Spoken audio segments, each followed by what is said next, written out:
What are you saying, people? It's myself, Mr. Morrow. Welcome back to my channel where we talk about trainers, streetwear, life and everything in between.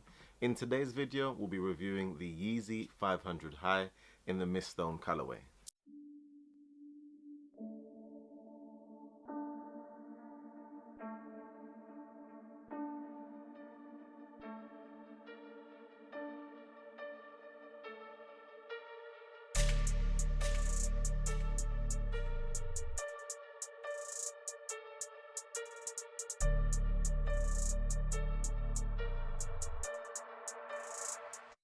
Before we get into this video, make sure you give this video a like, share the video with your friends and subscribe to the channel.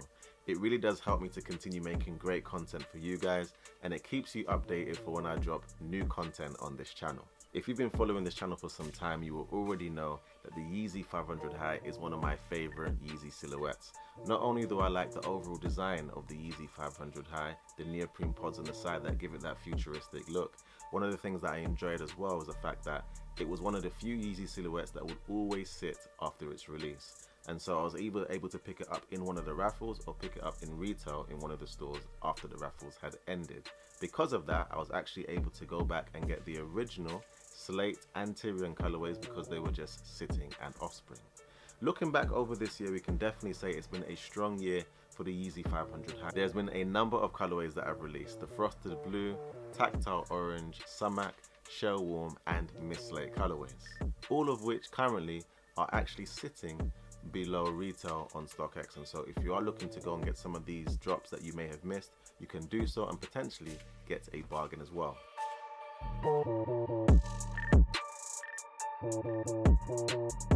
As in a similar fashion with some of the other pairs that I've released, I actually didn't manage to pick this up in a raffle, but they did release after the raffle at Offspring, and it was quite an easy cop, and I managed to pick this up for £180. Upon trying this shoe, one of the things that I noticed immediately is that the opening to insert your foot is a lot narrower, and this may be due to the fact that it's got a slightly thicker tongue on this model in comparison to some of the other models that I've released this year.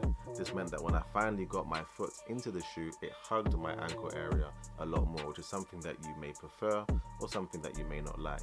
I of course compared this with my Mist Slate colorway, and that kind of led me to one of the issues that I do have with maybe not the Yeezy 500 but just Yeezy in general, which is the fact that they seem to always release back-to-back colorways that are very similar. And so because I already own the Mist Slate colorway, I don't feel the incentive of adding a Mist Stone colorway to my collection. However, what I would say is that if you didn't manage to pick up the Mist Slate colorway, this may be a very good alternative to that colorway.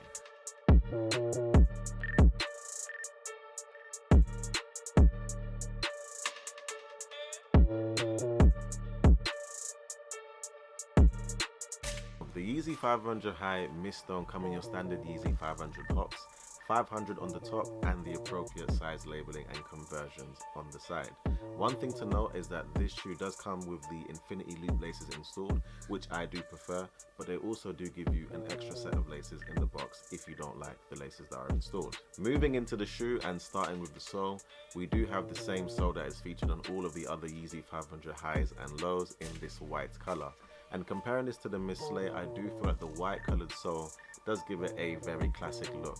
One thing that I would mention here though is, at least I've seen with my Mist Slate, is that the darker color is nicer, especially if you live in areas like myself where we do have a lot of rain and it is generally a little bit dirtier because there's less maintenance involved. And so depending on where you live, you have to decide, do you want the more classic look or would you like a trainer that requires a little bit less maintenance?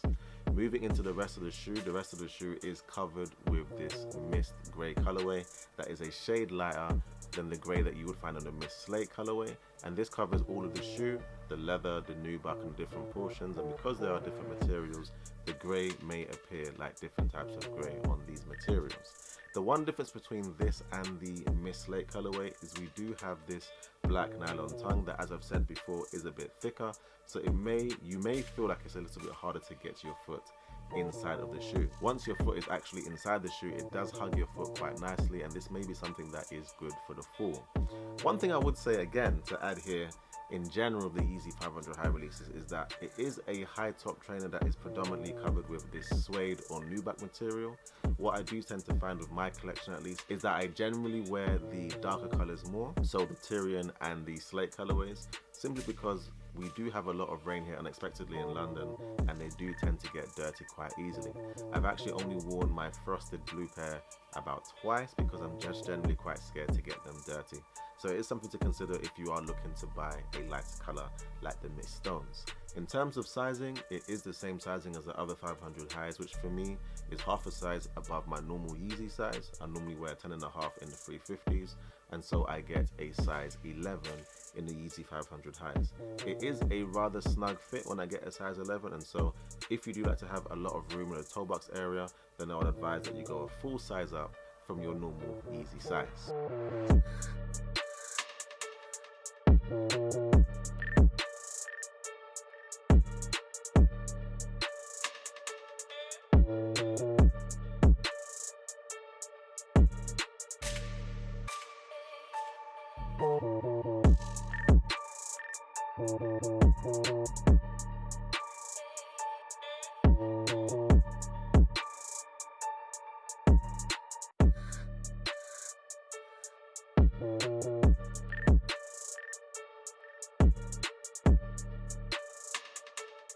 So that's pretty much everything for the Yeezy 500 high in the Mist Stone colorway.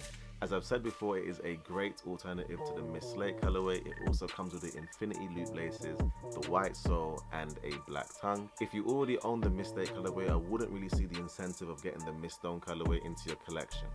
As I've said before, as with most of the Yeezy 500 highs and with most Yeezys at the moment, they generally don't hover too high above retail. The Yeezy 500 highs have been seen to fall below retail, so if you do wait for a little while, there's a chance that you may be able to get a bargain with these. Let me know if you found this video useful. It's myself, Morrow. Many more videos will be coming on this channel soon. Make sure you like, share, and subscribe. Peace.